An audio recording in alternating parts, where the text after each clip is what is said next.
You see, the enemy has always been here. It's your uncle, your aunt, your father, your mother, your brother, your sister, your nephew, your nieces, who belong to the fraternal orders collectively known as the mysteries. The very highest degrees of which, combined together, make up a secret order known as the Illuminati. Their goal is to destroy all existing religions save theirs, all existing governments save theirs, and shackle the mob in a system of eternal oppressive debt chained to a computer for the rest of their life, in a propagandized world to make them believe that they are happy in this system.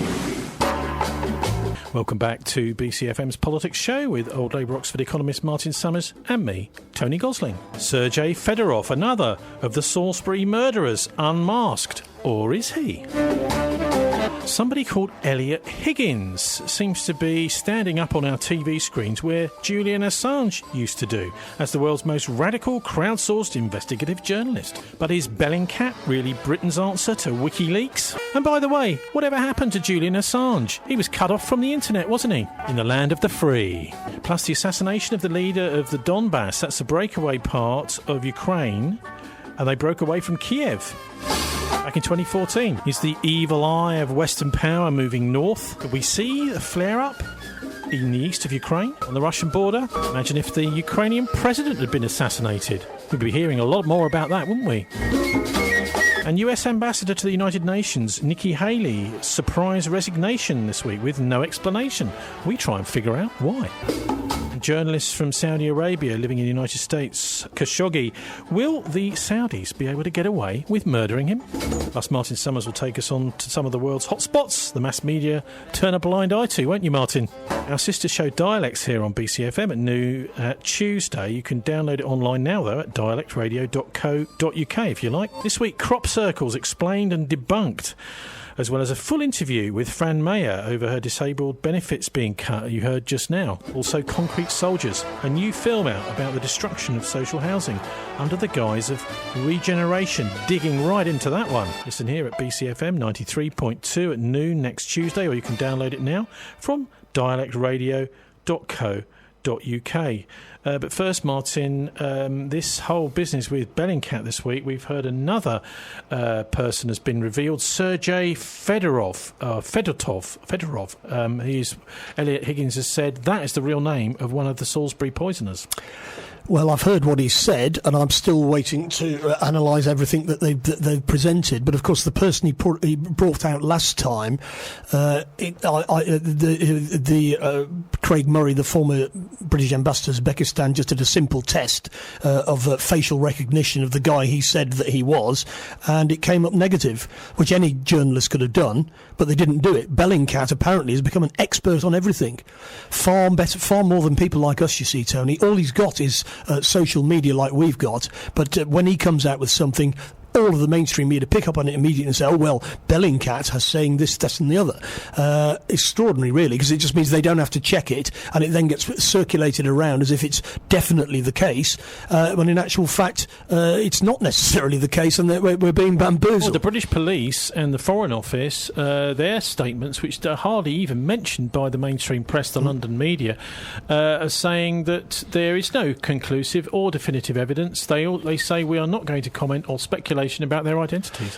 Well, indeed, and one of the things the BBC did, as Craig Murray pointed out on his blog, is they put up two pictures of Borisov and said that they were the same person. Well, of course they're the same person, because they're both Borisov, and the picture of Chepiga, or whatever his name was, wasn't even there. And of course, if you actually look at the pictures, they don't look the same, and when you do a facial recognition thing, they're not the same. So in actual fact, his previous comments about this have turned out to be completely wrong, not to mention all sorts of other things he's got wrong in the past about MH17 and so on. And in actual fact... So what has he got wrong about MH17? Well, what he said is he put stuff up about how this was a video of a Buk missile being moved into the Ukraine, and he said he identified where it was and what was going on, and it turned out it was a completely different place, and he'd got it wrong. Now, in other words, this guy was basically somebody who used to sell underwear and was made redundant, and then sat on his computer at home and became an expert in all the weaponry that was being used in Syria. that. How long do you think it would take to become an expert in weaponry in Syria, having being an underwear salesman? Didn't take him long. Within 6 months, he'd become the world's expert on all the different weaponry being used in so Syria. So who better to ask that question to than Eliot Higgins himself? So let's have a listen now to what he had to say. Well, the obvious question to ask, as they did on the BBC's World at 1 on Tuesday, was how? How did you find out that this was his name, that the name of the guy was actually Sergei Fedorov? Eliot Higgins, can you talk us through how you went about finding out who this man was? So a big part of it was the fact that when he actually created this false persona, he actually used part of his actual real persona to do that. Using those pieces of information and past experience with other false GRU personas, we were able to establish who the identity was by combining various online databases with pieces of information there and pieces of information there, where we were able to actually piece together exactly who it was, who was his real identity. What we discovered is there's a lot of basically leaked databases online from Russia that have been around for years, in some cases decades, that were leaked with details like addresses, car registrations, all these little pieces of information. In a way, it creates a network of information. If you start exploring that network of information by finding dates of births and names and cross-referencing them, you start narrowing down the people it could be. And what that actually led to is just one name, one person, one date of birth, and we were able to actually get our hands on his identity documents, which had his photograph, which confirmed who it was. Well, that's what he's saying. Why haven't MI6 done that, and why haven't the police done that? Why is it left to Eliot Higgins, who's supposedly an independent? He doesn't. He must be making a living from doing this. And what the suspicion is about him is he's basically a front person for the Western intelligence services. That's certainly how he's seen in the rest of the world. What sense does it make to have someone as a cutout like him? Because it means that they can spread basically disinformation without having to take responsibility for it. In fact, Gavin Williams waded in on the first identification of Borisov as Chepiga, and then he had to delete the tweet because he was told by the intelligence services and others, oh no, we can't actually do this because we haven't actually. Anybody can check that it's not the same person by carrying out a basic facial recognition check, which you can do with software you can download, and nobody had done it. And at that point they said, no, shush. So what they're actually doing is they're spreading rumours which support the government's line, but without the government having to put itself on the line and say that's what we think, which could actually be disproved, which would show that they were lying. Anyway, so Eliot Higgins can be shown to be lying, but it means that the MI6, who are probably feeding him the information, are not shown to be lying, so he's a cutout. Anyway, the BBC, bless them, started to drill down. They were really cross-examining him really toughly on Tuesday, and so here they start to ask him even more questions about how did you find it out? Following our previous investigations, we published a lot of information that resulted in people reaching out to us, making suggestions about who it could be. Some people claimed they knew the person. Some people, unfortunately, weren't telling the truth, so those were dead ends. Whenever we're sent information, we cross-reference it with information we already have. We do more open-source investigation to see if we can confirm it. Following the earlier publication, we had lots of people sending us photographs they found on social media saying, is this the person? And we would look at things simple as looking at features on their face. So in this current example with Mishkin, he's actually got two very distinct blemishes on his face that are visible in all of his ID documents. His ear shape as well, he's got kind of a bit of his ear that pokes out on the left side of his head that is also very distinct and visible in all these photographs. So when people send us photographs, we're looking for those kind of features. Plus, we then, if it looks like he has them, we start searching for other information as well to further confirm that. Well, interesting enough, Craig Murray pointed out that Eliot Higgins, Bellingcat, said that when the white helmets, the so-called Syrian civil defence, were being identified as jihadis, he said that you can't identify people from basic video footage like that. It's unfair. So in that case it's unfair, in this case it isn't. Do you know what I suspect here? Bellingcat, Eliot Higgins, works with Western intelligence services. They feed him stuff and they say to him, push it out there, because we don't want to push it out there because it can't stand up, but you can push it out there and everybody can follow it. Now the first identification has definitely been proved to be wrong with basic software that anybody can download. Now I haven't had time this week to look at what's wrong with this, but in actual fact, if somebody is shown to be basically a false witness or an unreliable witness in one case, you don't actually take notice of them in case two. He's got the same shaped ears.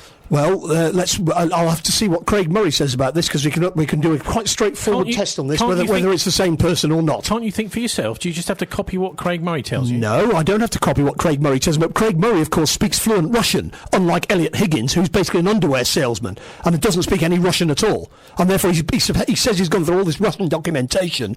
How so, since he doesn't speak Russian? Can I just correct something we said? It's not Sergei Fedotov who was the one who was revealed on Tuesday. It was actually Alexander Mishkin and Anatoly Chepiga the previous week, of the two guys apparently that came to Salisbury. This guy, Sergei Fedotov, has been announced today by the Russian website Fontanka.ru. It says a GRU military intelligence operative whose name is Sergei Fedotov is allegedly the third Russian agent involved in trying to kill former spy Sergei Skripal in Britain earlier this year. So anyway, let's have a listen to the final clip from the BBC on Tuesday, where the BBC, again, doing their job, ask Eliot Higgins, who runs the Bellingcat website, don't you ever get accused of just being a cutout for MI6? We've had an awful lot of accusations made about us. I think I've been accused of being part of every single spy agency on the planet.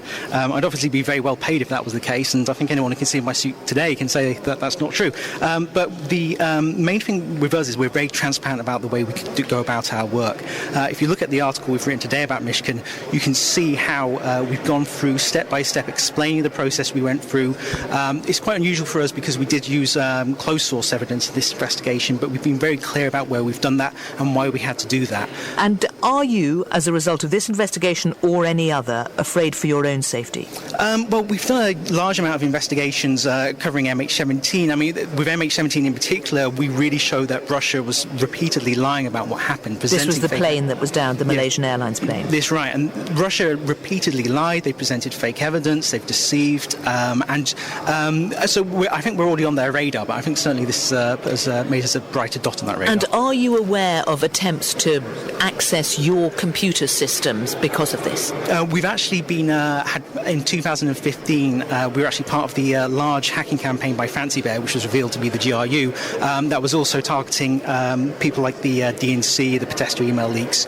And in 2017, we also had a massive campaign against us of phishing attacks, again from the same people. So it appears the GRU has repeatedly attempted to access our emails. Fortunately, they failed. Well, you mentioned the DNC there. All the evidence suggests that the emails from the DNC, which showed that the primaries were rigged in the US presidential election, were a leak, not a hack, a leak that went to Wikileaks via Craig Murray, the former Russian British ambassador in Uzbekistan, to Julian Assange inside the Ecuadorian embassy. And they have been putting their hands up all along, said, we know where this comes from, and it wasn't from the Russians. Therefore, there he's saying, we know the GRU did, they hacked the DNC emails. We don't know any such thing, Eliot. Anybody who's serious about this knows that the DNC emails weren't hacked. They were leaked. And that's what you just shows that you're not actually carrying out any serious research at all. So the long and short of this, Martin, is that we're being sort of led along here, aren't we? A lot of the original problems with this story, for example, it doesn't look as if it was Novichok that was used on the Skripals, otherwise they'd be dead, and probably hundreds more people in Salisbury would have been dead. Also, there was an unnamed off-duty doctor and nurse who both treated Sergei Skripal and Julia on the bench as they were foaming at the mouth and raving, apparently, and they opened their airways. They were the first on the scene, but they suffered no ill effects at all. No, and if it was Novichok, they'd be dead, all of them. So there's a fundamental problem with all of this. Now, what our listeners have got to understand is that the Western intelligence services engage in psychological warfare. And they engage in psychological warfare in the Maidan Square, where over 80 people were shot dead, including police officers. Come the whole of but it wasn't carried out by the Yanukovych regime. There's a court case in Kiev that points the finger firmly in the opposite direction. How come the whole of the London media is supine here and not really asking questions like we are today? Because Eliot Higgins claims that his bank account, that he's an independent person, blah and blah, but we do most of what we do for nothing, Tony. I'll bet you somebody's paying him, somebody's making sure he's all right. Also, back in March, there was a detective constable who said he was taken ill with Novichok poisoning, but unlike the doctor and the nurse, he didn't even touch them. Well, indeed, and he's also all disappeared. He's resigned from the police and he's disappeared, supposedly to protect him from the Russians. But it means that nobody can talk to him because it doesn't make sense at all. When was he exposed to Novichok? By going to he was a detective inspector, a detective sergeant as well, or something like that. He wouldn't have been on the beat. He was a detective constable, I think. Yes, so in other words, he wouldn't have been on the beat. Yeah. So he must have been involved in some other capacity. But we've not been able to ask him any questions at all. He's just disappeared. And of course the Russians just say, this is actually an attempt to blacken our name. That's what all this thing. Martin, the Skripals have disappeared too, haven't they? They have, and of course in actual fact it's come out that Skripal initially didn't believe that the Russians had attacked him at all. That's in Luke Harding's book. And Luke Harding, of course, who works for The Guardian, and Martin Chulov, they have very, very good contacts with MI6. If you're going to be an intelligence journalist, it's one of the things you've got to do. You've got to have a very, very good contact with these people, and they, of course, then say, you do know so and so and so and so. And if you start asking any sorts you can make a very, very profitable career. If you start asking any sorts of awkward questions, suddenly all your contacts at MI6 dry up. That's right. And in other words, there's a whole career involved in this, which involves being chummy with them, and being chummy with them means just recycling what you want them to. They want you to say. So, for example, in the Daily Telegraph many years ago now, there was a story about how the Bosnians had blown up their own bread queue in order to discredit Serbia, because at that stage the British policy was not to intervene.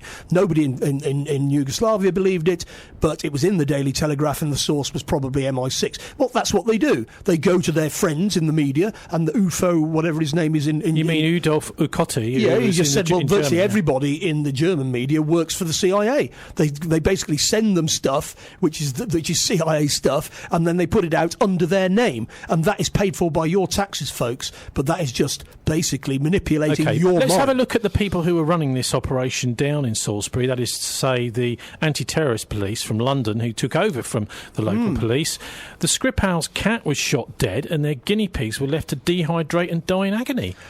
Well, I mean, I'm not going to get too upset about that. These are minor matters. The really serious matter is, why does an anti-terrorist squad from London immediately take over what is a local investigation? And the answer to that is pretty clear. Because they've got all the expertise. Well, partly, but also I would argue in the long run, there's very strong evidence that British intelligence services and senior anti-terrorist police officers are implicated in a lot of this stuff. The Libyan Islamic Fighting Group is based in Manchester because it was put there by MI6 in the 1980s. Yeah, but that's MI6. That's not the anti-terrorist police. That's why they're there. Martin, these are the people who've gained all this experience through the 7/7 attacks, the Manchester bombing, etc. Yeah, listen, I'm not hostile necessarily to the civilian police force, but I don't necessarily trust them either. Don't forget that the Met Anti-Terrorist Squad, the so-called experts, are the ones who are going to work most closely with MI6 and MI5, whereas the Wiltshire police might have taken a more independent view, and they've got their own CID who could easily have started the investigation, and they should have been left. I would argue in the future, because of the suspicions we have about the terrorist attacks being from inside the structure, it should be running exactly that way. Also, Charlie Rowley has gone blind. This is the guy from the Amesbury attack, much more recently. And Dawn Sturgis has died. Her brother, though, and other family members worked at Boscombe Down, the top-secret RAF flying base, test flying base just near Porton Down and very close to Salisbury. Well, we just don't know exactly what's happened here. I would say that if, as the Russians have pointed out, if this was nerve agent, they'd all be dead, and possibly half of Salisbury as well. So clearly not a nerve agent being used. Just a basic logical point. Now, Porton Down said it was Novichok, whatever Novichok is. Now, in actual fact, people are being bamboozled here, and you don't take much to work out what's happening. Nothing much has been made of Charlie Rowley and Dawn Sturgis's alleged heroin addiction, which is extraordinary because they could have died simply of fentanyl poisoning, which is this kind of highly powerful form of synthetic heroin. And there was actually a warning out about that stuff hanging around in Wiltshire just a couple of weeks before they were succumbed to what was supposed to be a Novichok attack. Now, it's possible that Skripal was actually involved in some kind of sting operation on the Russians. It's possible that that Charlie Rowley and the other woman were either complete patsies, and of course, being sort of rubbish people, heroin addicts, they could easily be killed. The state wouldn't do things like that. The state does do things like that. It's been doing it for years. We've got to see all of this stuff in the context of what Western intelligence services have been proved to have done over decades. They do engage in provocation. I can reveal something exclusively tonight, which is that the Wiltshire coroner's officer, one of them, just literally 2 days after this alleged attack, said, Sergei and Julia will die. We've got our body bags ready. We're ready for them because there's no way they can survive this. That's the coroner's office in Wiltshire itself. Well, in actual fact, they didn't they? And the other thing, of course, is that a doctor... they didn't. They didn't die. No, I know. A doctor at the Salisbury Hospital wrote a letter to the Times where he said there is no nerve agent. We treated 3 cases of poisoning. And he didn't say poisoning from nerve agent, he just said poisoning. And nobody else was affected. So in other words, we've got somebody from inside the hospital saying, actually, this is all a load of nonsense. And I've forgotten the name of it, but it was a letter in the Times that they wrote, ignored by most of the mainstream media, but there it is. Somebody has said, in actual fact, we didn't treat anybody for nerve agent. So anyway, this is. I find it fascinating when someone like Julian Assange comes along, a super radical publisher that's criticising our intelligence services doing exactly what the London media should be doing but aren't. There's been a very strange turnaround, hasn't there, Martin, in the way that The Guardian have been dealing with him, because to begin with, he was a fantastic source. They were supporting him in every single way. Suddenly, The Guardian took against him, and now he's a persona non grata in that newspaper. Why is that? Well, they basically engaged in trying to create a false opposition. So the Guardian wants to be seen as kind of radical liberal and therefore opposed to Putin and Trump and so on. And so they need to get some credibility in that kind of liberal mindset. But once they've got that credibility, they can then start feeding the lies that the intelligence services want those liberal-minded people to believe. And I'm afraid that Luke Harding and Martin Chulov, who are their main kind of experts, supposedly on all of this stuff, are deeply in cahoots with the intelligence services. Now, I don't think they'd even deny it. If Eliot Higgins was a kind of Julian Assange, he would have been publishing what Wikileaks have today, and that is, I think it's today actually, is it yesterday? Yeah, sorry, it was actually on Wednesday. Wikileaks published a highly confidential Amazon document, which they say the document lists the addresses and some operational details over 100 data centres spread across 15 cities in 9 countries. It comes with the top-line notice warning. This information is not published and is is not public and is classed as highly confidential. The Wikileaks say Amazon is notoriously secretive about the locations of its data centres. While a few are publicly tied to Amazon, this is the exception rather than the norm. More often, Amazon operates out of data centres owned by other companies with little indication that Amazon is even involved with them. And so Wikileaks have published this, Amazon Atlas they call it, the highly confidential locations of Amazon's data centres. Actually, of course, Amazon are part of the Western elite. They are a sort of massive transnational company which is very, very much in with the powerful governments in the West. And so it's not really surprising, I suppose, that Bellingcat isn't really interested in leaking this kind of material. Julian Assange, by the way, has been put in a rather difficult situation in London, hasn't he? Even though he's actually not any longer wanted in Sweden, he's been told by the British police that if he leaves the embassy, he'll be arrested anyway. Which is extraordinary if you think about it, because for months and months and months he was being told that he's got to answer these charges in Sweden, which wasn't exactly true, but they've all been dropped. But even so, he's going to be arrested on the basis of what, you have to ask yourself, charged with what? And they're going to extradite him to the US. His situation has particularly deteriorated since the election in Ecuador. The left won the election, so Rafael Correa had his 2 terms as president, and he's still very supportive of Assange.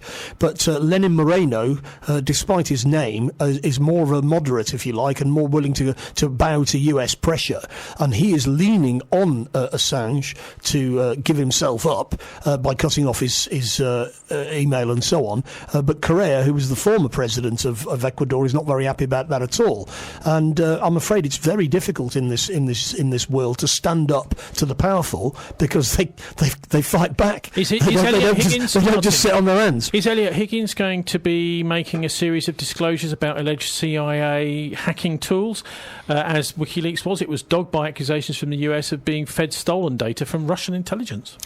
Well, it's not from Russian intelligence, is it? We've already established the DNC hack was definitely not from Russian intelligence, although that Eliot Higgins seems to believe that it was, although all the evidence is otherwise.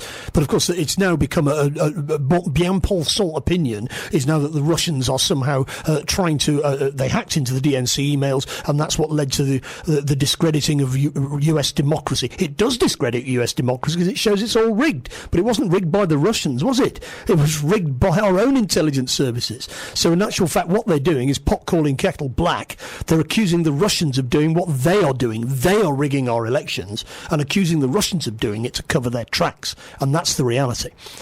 What about the poor old Julian Assange, though? I mean, I do feel terribly sorry for the guy. He's now being accused of being a massive election fixer, and they're saying that if he comes out of the embassy, he'll be arrested. I mean, that just doesn't seem right for somebody who's a publisher like he is. Well, it's based on this whole DNC leak. Now, in actual fact, even if the Russians had hacked the DNC emails, and nobody disputes that what the emails show is that the primaries in the US were rigged against Bernie Sanders. That's what they show. Nobody disputes that on any side. And of course, what the CIA are complaining is, well, this shows up American democracy in a bad light, therefore it must be Russian subversion. Now, in actual fact, it doesn't show any such things. It shows American democracy up in a bad light because American democracy deserves to be shown up in a bad light. And even if the Russians had hacked it, it still wouldn't mean that Wikileaks, who got hold of it, should be prosecuted for putting out information which everybody agrees to be true, that the DNC primaries were rigged. And this is quite significant politically, because if Bernie Sanders had been the candidate against Trump, all the opinion polls showed that he might well have won. So instead of sitting here talking about what Trump's going to do next, we'll be talking about what's Bernie Sanders going to do next. And that's where we're not, because things are rigged, but not by the Russians, rigged by our own secret services. Washington Post are saying about Assange that he faces deepening isolation as his asylum at Ecuadorian embassy in London is into its 7th year. The new president of Ecuador is showing exasperation with Assange's presence, and the embassy has restricted his internet access and other privileges. Though Sweden has long since dropped its original arrest warrant for Assange on rape and sexual assault allegations, the British police are keen to take him into custody for evading a warrant on their own. Of their own, Assange's supporters must face the possibility that their old idol could soon find himself in a British jail. Are you asking me about this? Well, he could soon find himself in a US jail, and of course US senators have said he should be assassinated. Is that incitement? If a senator says this guy should be assassinated? Should the senator be sent to prison? Now, what's underlying all of this, and I'll come back and repeat it yet again. No, hang on. No, you weren't going to repeat it yet again. I just wanted to point out that Special Counsel Robert S. Mueller III and has been one of the key people providing evidence that could put Assange in jail. For doing what? Now, who is this guy? Well, he's an FBI insider, and of course he was involved in the Stop Trump campaign, which Skripal was also involved in via Christopher Steele and Pablo Miller, who are ex-MI6 agents, if such things exist, who live in Salisbury. And they came up with the whole pee dossier about Trump paying prostitutes to pee on Obama's bed, the bed he'd slept in when he was in Moscow. You mean Trump? No, but Obama's bed that Obama had slept in, Trump paid the prostitutes to pee on the bed, apparently. Okay. You remember all this stuff? Yeah? That's what we're supposed to take seriously, folks. And what's the connection between that and Skripal, then? Because Skripal was the source of all the scuttlebutt that was in that report, which was used to try and discredit... what do you mean by scuttlebutt? I mean, did you just make it up? Yeah, well, yes, basically made it up. I mean, they were given they were paid to come up with stuff on Trump, and MI6 officers Christopher Steele and Pablo Miller, who were Skripal's handlers, came up with all this stuff to discredit Trump for money, because they're ex-MI6 officers now. They're working on their own account, and that's what possibly is behind all of this stuff in Salisbury. Nothing to do with the Russians at all, just nasty stuff in the US. Well, while we're talking about the I suppose the British military in one way or another, the Army this week has been investigating a Tommy Robinson photo with a load of soldiers. The Army's investigating after former English Defence League founder and leader Tommy Robinson posted a photo.